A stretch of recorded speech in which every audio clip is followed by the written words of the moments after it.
Bom dia, Igreja Presbiteriana de Botafogo. Estamos mais uma vez reunidos aqui de modo virtual para a Escola Bíblica Dominical.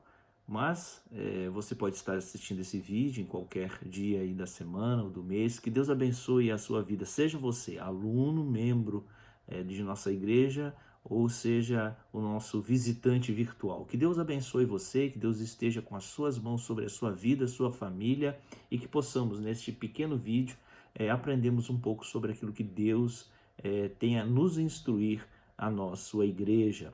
Nós estamos vendo teologia sistemática com base num livro chamado Somos Todos Teólogos, de R.C. Sproul. E hoje nós abordaremos o capítulo de número 46, 47 e 48, que fala sobre eclesiologia.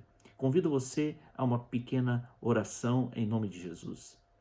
Senhor, nós te agradecemos pelo privilégio que o Senhor nos dá de podermos, como igreja do Senhor, estarmos estudando aquilo que o Senhor tem preparado para nós. Abençoe, Senhor, esse tempo e todas aquelas pessoas que estiverem conosco, Senhor, caminhando no decorrer deste estudo. Abençoe-nos em nome de Jesus. Amém. Assim como falei, vamos então ao capítulo 46, que fala sobre eclesiologia. E veremos aqui algumas figuras bíblicas sobre a igreja. A igreja tem uma natureza, uma função e uma missão. A palavra grega para igreja é eclésia e tem o seu significado como os chamados para fora, aqueles que são chamados para fora. A igreja é formada por uma combinação que Jesus Cristo chamou de joio e trigo, né? Falando daquelas pessoas que fazem parte da igreja. Jesus as chamou de joio e trigo. Ele também advertiu contra a disciplina exageradamente zelosa, que ao procurar remover o joio, pode assim também estragar o trigo. E fala isso em Mateus capítulo 13, do versículo 24 ao versículo 30. Assim, somente Jesus, ele deve retirar o joio do meio do trigo. Somente Jesus é que faz essa separação, essa distinção das pessoas que realmente são aquilo que Santo Agostinho vai chamar da igreja invisível. Agostinho agora já no quarto século, ele define a igreja como igreja visível e igreja invisível. A igreja invisível são aquelas que constituem a igreja de Jesus Cristo, ou seja, aquelas pessoas que são verdadeiramente regeneradas pelo Senhor. E a igreja visível é o conjunto de todos aqueles que afirmam se identificar com a igreja. No entanto, nós não sabemos distingui-los, somente Jesus pode assim fazer. O autor R.C. Sproul faz a seguinte observação: não podemos avaliar a fé dos outros, nem o compromisso individual de cada um com Jesus Cristo. Se alguém diz que é cristão, tenho que admitir que ele está falando a verdade. Não sou capaz de ler o seu coração. O estado real da sua alma está além da nossa capacidade de sondagem. Somos limitados às aparências exteriores. Somente Deus pode ver o coração. Assim, se um irmão diz que é cristão, eu tenho que acreditar nele, eu não tenho como aferir, não tenho como perceber isso apenas com aparências visíveis, exteriores.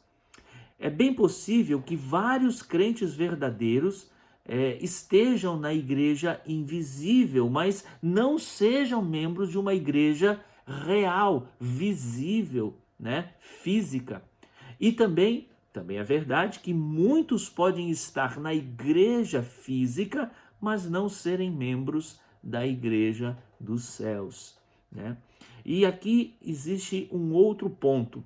Os desigrejados, muitos cristãos, estão desapontados com a igreja visível, né, com a igreja palpável, com a igreja real, com a igreja física, e essas pessoas resolvem viver sem estarem ligados a uma comunidade de fé, sem estarem ligados a uma igreja de fato. Isso é um erro grave, pois Jesus Cristo estabeleceu a igreja visível, deu a ela uma missão e nos chamou para fazermos parte dela. Assim, não existe cristão desigrejado.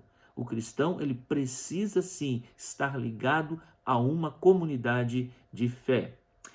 A excomunhão é a remoção de alguém da comunhão da igreja. É o passo final no processo de disciplina eclesiástica. Mas a excomunhão só é realizada se o acusado se recusar a se arrepender. Um cristão, assim, ele pode cair em pecado. Não é esse o caminho, não é essa o objetivo da vida cristã, uma vida de pecado. Mas, no entanto, um cristão, no decorrer da sua caminhada de fé, ele pode sim cair em pecado, pode acontecer isso. E a disciplina eclesiástica existe para que o cristão possa se arrepender. E assim a excomunhão é o último passo para que ele perceba a realidade e se arrependa. Assim, é necessário que um cristão esteja ligado a uma comunidade de fé para que as disciplinas eclesiásticas possam ser aplicadas a ele. Seguindo o nosso estudo, nós veremos sobre as raízes da igreja. E aqui R.C. Sproul ele vai lá no passado e ele diz o seguinte: muitos têm dito que a raiz da igreja está no Éden, né? Onde que nasceu a igreja? E aqui essa é uma visão de R.C. Sproul. Ele diz que na adoração de Adão e Eva, que Eva prestava, então na adoração que Adão e Eva prestavam lá no Jardim do Éden, ali está o nascimento da igreja. Outros dizem que a raiz está na adoração de Caim e Abel, aquela adoração que eles prestaram a Deus, uma adoração foi recebida por Deus e outra não, mas nesse ato de adoração, ali já nasce, ali está a raiz da igreja. Mas R.C. Sproul declara o seguinte: onde achamos pessoas que creem em Deus para sua salvação por meio de Cristo, veja, salvação mediada, salvação por meio de Cristo, ou no caso dos santos do Antigo Testamento que criam na promessa do Cristo que viria, ali achamos a igreja, ou seja, aonde estiverem pessoas com esperança na salvação em Deus e que adorem esse Deus, ali está a igreja. Agora no capítulo 47, nós vamos ver que a igreja é uma igreja. E assim ele nos diz: a igreja consiste das pessoas que Deus uniu em Cristo. O Novo Testamento não aprova o individualismo, assim como não havia um corpo unificado, assim como havia um corpo unificado no Antigo Testamento, Israel, assim também há um corpo unificado no Novo Testamento, ou seja, a igreja. No Novo Testamento, o Novo Testamento usa várias metáforas para descrever a igreja. Então o Novo Testamento vai usar o corpo de Cristo, a igreja é o corpo de Cristo, a igreja é o povo de Deus, e uma que é muito conhecida e muito usada, uma metáfora usada por todos nós, é que é ver a igreja como um edifício, uma construção, onde que Jesus Cristo é a pedra fundamental, ou a pedra angular, né? E os apóstolos e os profetas, eles são os alicerces do que vem a ser esta igreja.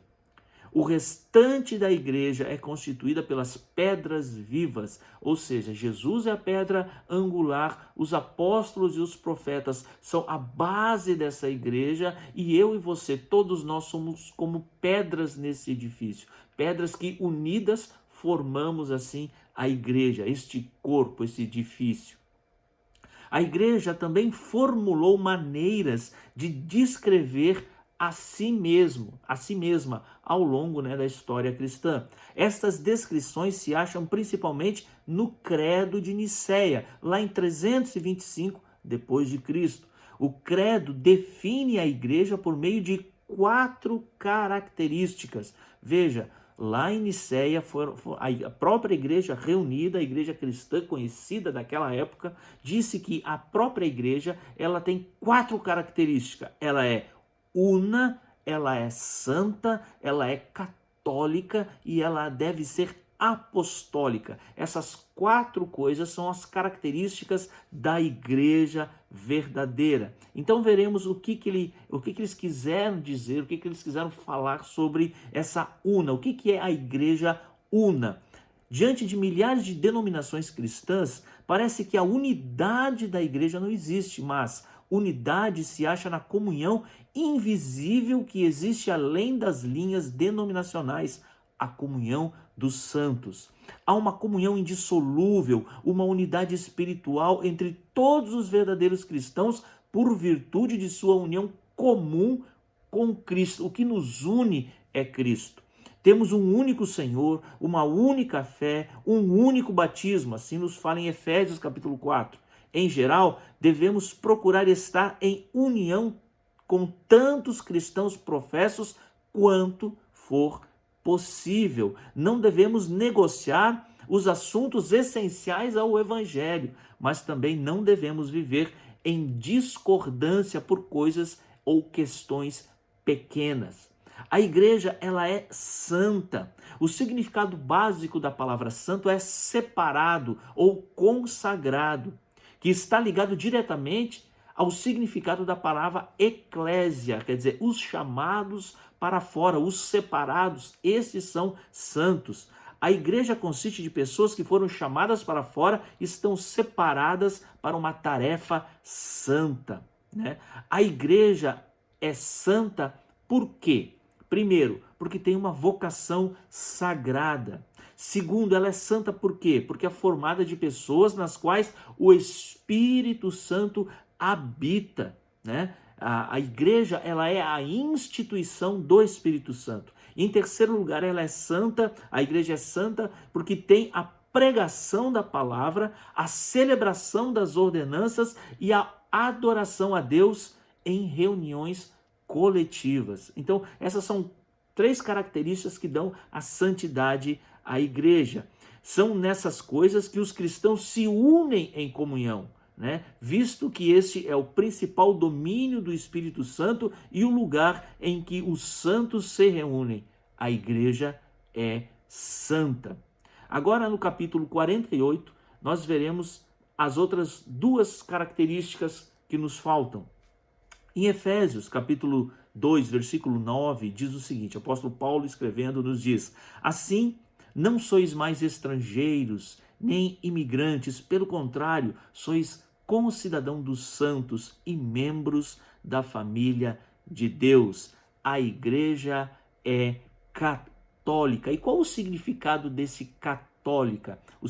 Católica significa universal. A igreja ela é universal. O termo católico não se refere a uma instituição específica ou romana, e sim a igreja de Jesus Cristo, que inclui todas as nações, tribos, povos e línguas de todas as eras.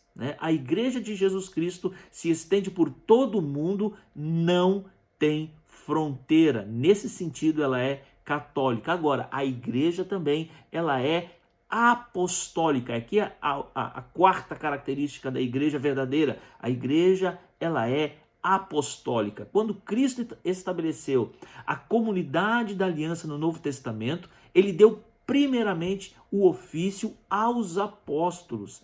Jesus escolheu dentre o seu corpo de discípulos um número seleto para serem apóstolos. E a gente vê isso em Mateus 10. Jesus transferiu sua autoridade e disse: quem vos receber a mim me recebe, e quem me recebe, recebe aquele que me enviou, ou seja, o próprio Deus. Mateus 10, 40. Bem cedo, já na existência da igreja como instituição, já surgiram grupos heréticos que tentaram suplantar a autoridade dos apóstolos. Um desses grupos foram os gnósticos, que tentaram reivindicar a autoridade apostólica, enquanto afirmavam a lealdade a Jesus, mas não eram apóstolos genuínos.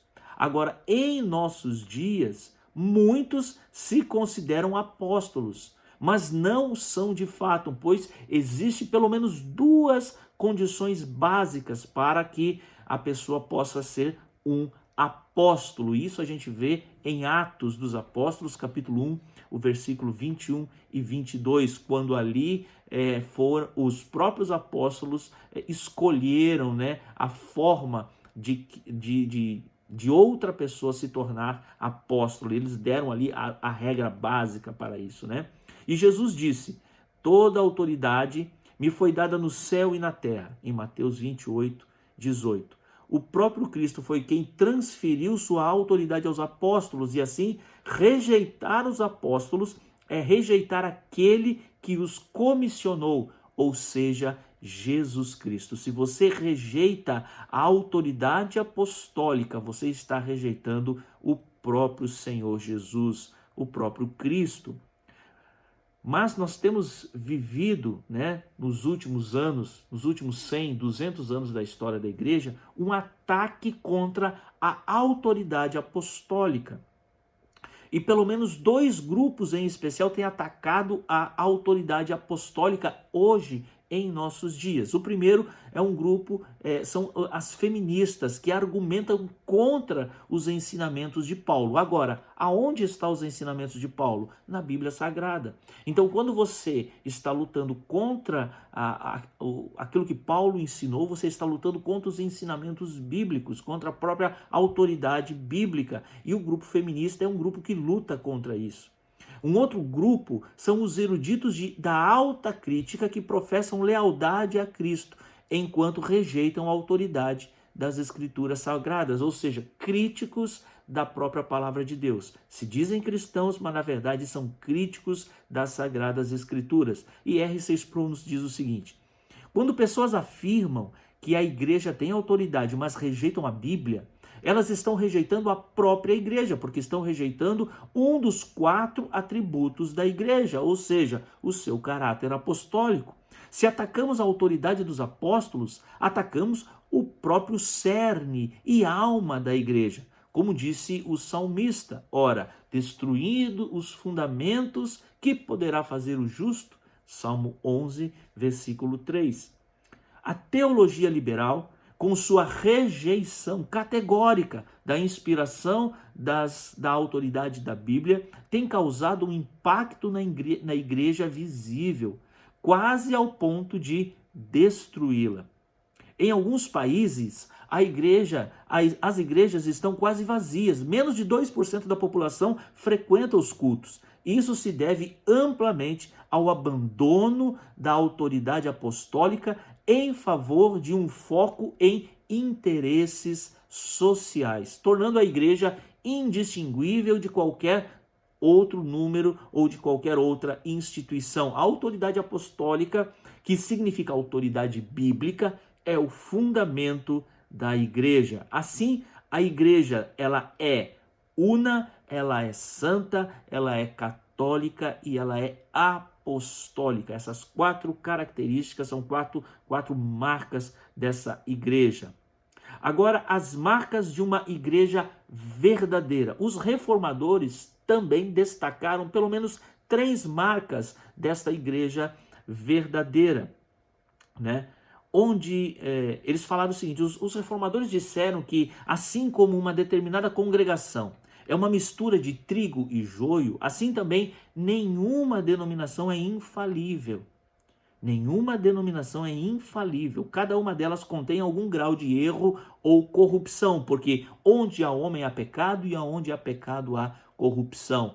Os reformadores não defenderam a santidade plena, né, das denominações, mas eles falavam que sim, pode haver nas denominações ali alguns erros. Então nós devemos ter pelo menos saber qual é a igreja verdadeira. E eles marcaram isso. Eles falaram, tem 3 características que destacam a igreja como igreja verdadeira. Quais as marcas para os reformadores da verdadeira igreja? E eles falaram o seguinte: a primeira marca é professar o evangelho. A igreja verdadeira, em primeiro lugar, ela professa o evangelho. Se uma igreja nega qualquer doutrina essencial do evangelho, como a divindade e humanidade de Cristo, a expiação ou justificação somente pela fé, ela não é mais uma igreja verdadeira. Então a igreja verdadeira, ela precisa pregar o evangelho de que Jesus Cristo é Deus, Jesus Cristo é homem e Jesus Cristo veio, derramou seu sangue, expiou, os nossos pecados e nós devemos crer, e isso nos é imputado somente pela fé. Somente pela fé somos salvos. Isso é o evangelho.